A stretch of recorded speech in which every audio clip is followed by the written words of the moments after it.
Hey, here's how to be immune to gaslighting. You have to have like this vow to speak the truth. Spiritually and universally, what you do not partake in will not harm you. It might affect you, but overall, it will be used for your growth. It will help you in some way.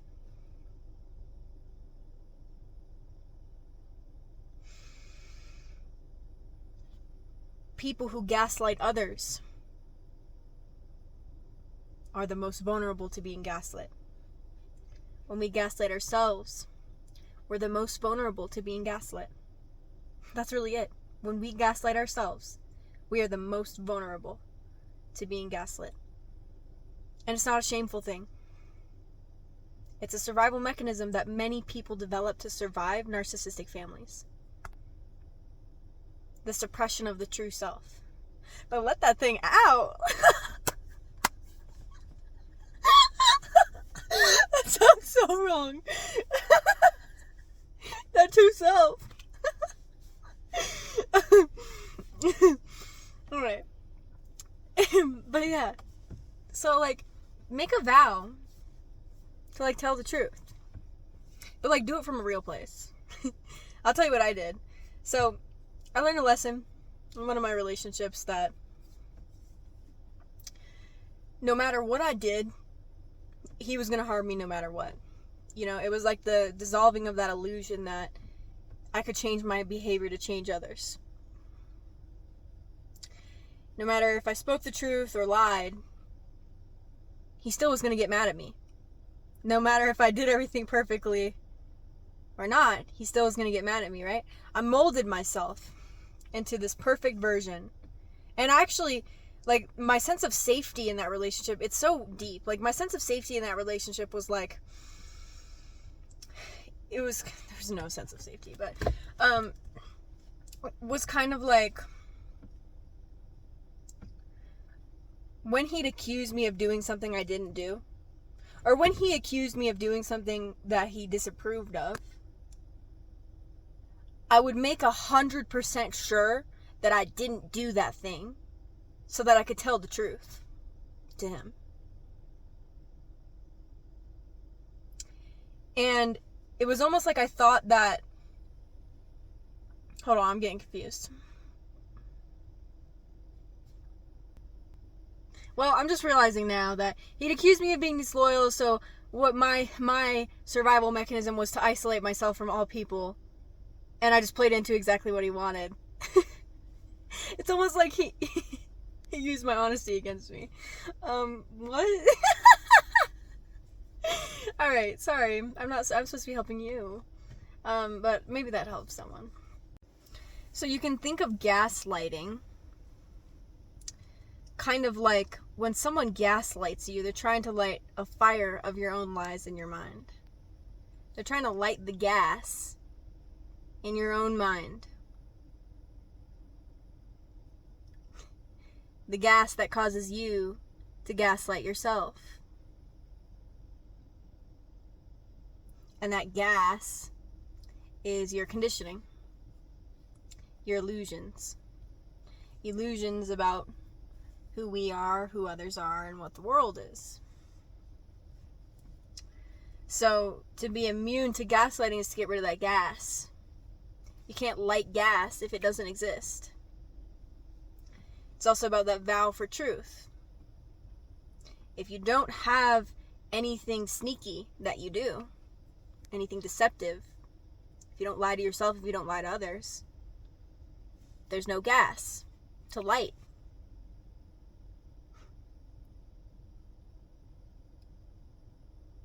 There's no gas to light. Part of the gaslighting is people tell you over and over and over again things that they've done, and they think it's you. So they want to light that gas of things that you believe that aren't true about you.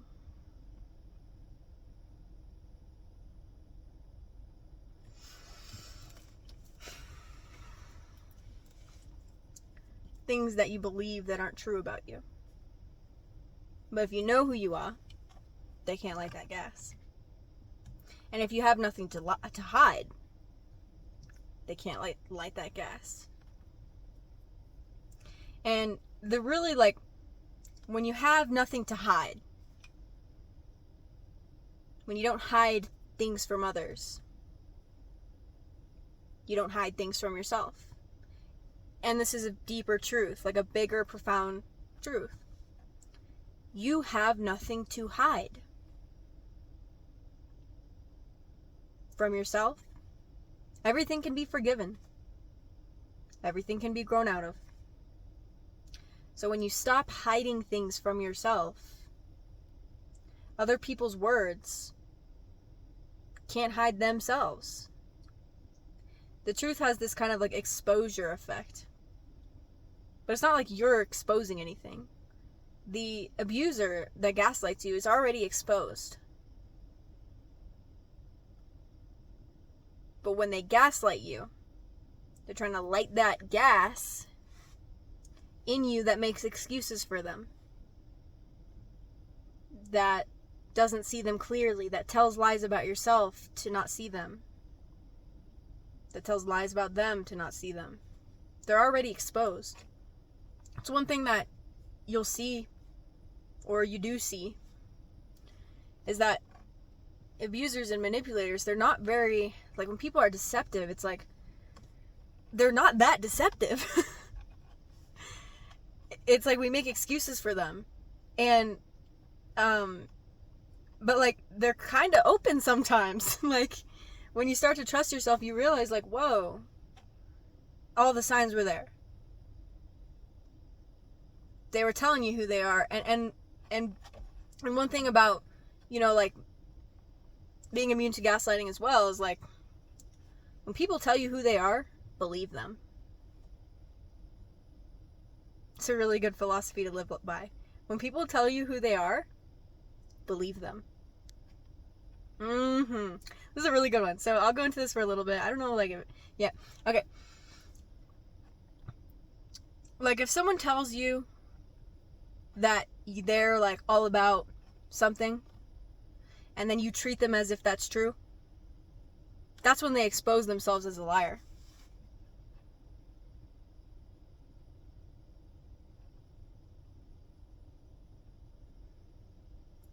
And when someone tells you something about themselves and you take it as true, you might also find that it was true. But it's complex, because the thing about bullies is that, like, oftentimes what they're telling you are, what they're telling you about you is them.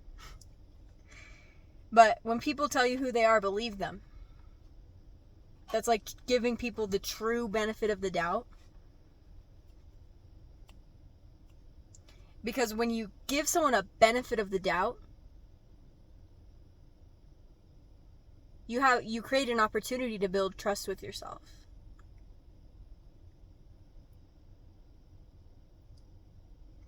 When you give manipulators the benefit of the doubt, they get arrogant and sloppy. But they were always arrogant and sloppy. But that's that power of truth.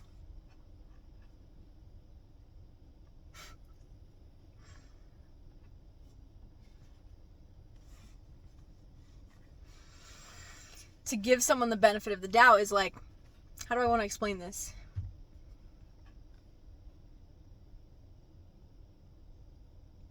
It's like to prove yourself right. Like, whatever your intuition is telling you, you can give an abuser the benefit of the doubt. But once you see them crush that benefit of the doubt, your opportunity lies in seeing that, whoa, okay, I gave them the benefit of the doubt. They squished that trust. Now I don't trust them, and now I know why I didn't trust them in the first place.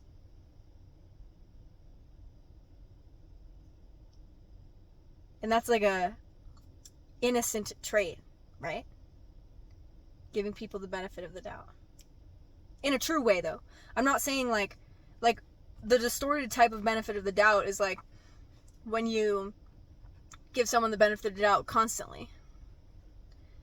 When you give someone the benefit of the doubt they caused. You know?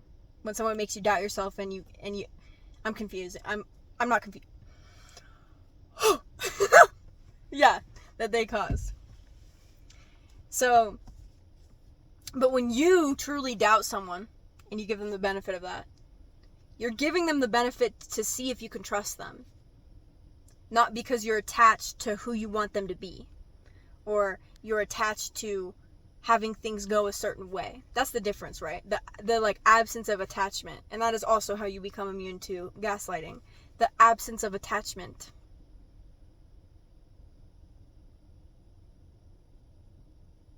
If you don't need the abuser to be your person, you are able to accept when they're lying to you. You're able to accept who they are. You're able to accept who you are.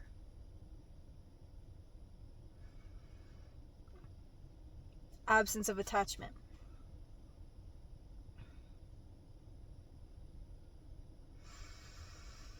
So, really, to be immune to gaslighting is to have nothing to hide. Be open. And it sounds crazy, right? Because it's like you would think that hiding makes you unsafe. Or makes you safer. Like, that's like a really common kind of illusion we have as a collective. That hiding our true selves makes us safer. Hiding things from ourselves and others makes us safer. But when you have something to hide, when you have nothing to hide, there's nothing that people can use against you. Because that's really what narcissists are using against you. Your shadow. The things you deny about yourself. But when you bring those shadows to the light, they don't have any leverage. They don't have any gas to light. Because you have nothing to hide from yourself. And it's also like, if they want to tell you that you've done something wrong and it's a projection, well, you can have the grounded mindset of like, okay, well, am I? You have nothing to hide. And then when you figure out, oh, I'm actually not that, their gaslighting doesn't work. But to be able to accept, like, hey, I'm actually not that, you have to be able to be non-attached. You know? To accept that, well, if I'm not what they say, then what's actually going on? Why are they saying that? You know? And that takes courage.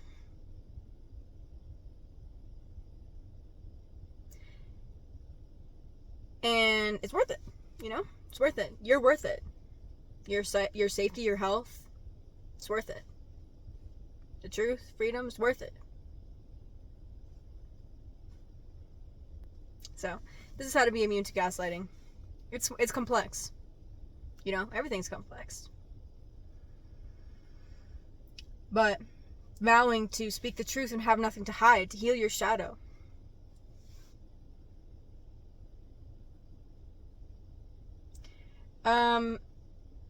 I have a journaling framework to help you reveal your shadows. It's specifically designed to help you answer any questions about yourself in a way that increases your self-awareness, brings light to your shadow. So if you're interested in that, you can get it in my description. But yeah, that's how I have all these insights. My shadow. You know, your greatest pains are where you reap your gifts and your talents.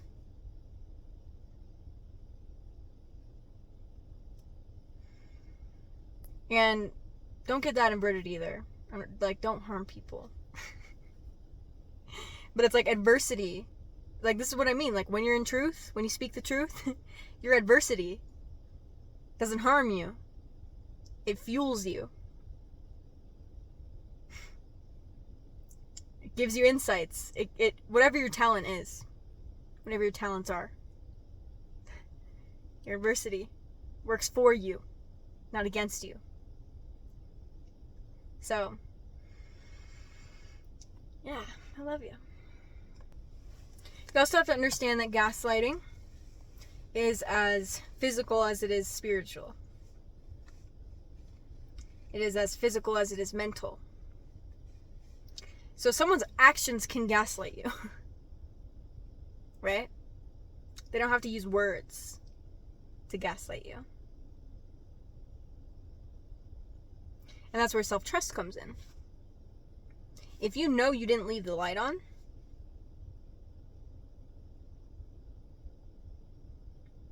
then they can't gaslight you. And it goes deeper than that.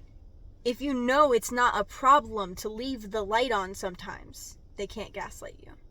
You know? Because the gaslighting always comes with a motive. Like, it's like they're trying to convince you did something wrong. If you know that leaving a dish in the sink, even if you didn't leave the dish in the sink, you know that making a mistake isn't wrong. You have nothing to hide. So the gaslighting, the attempt to convince you that you're bad and you're wrong, isn't as effective. And to leave you off, I want to say that, like, this doesn't mean that you should be around people that gaslight you. Like, it doesn't mean that you are some superhuman who can just take in things. It's like, the reason why we get toxic people out of our life is because they affect us. But our journey to independence after narcissistic abuse is a journey, you know? It's a journey. And in the meantime, you know, protection is possible. It's possible. I love you.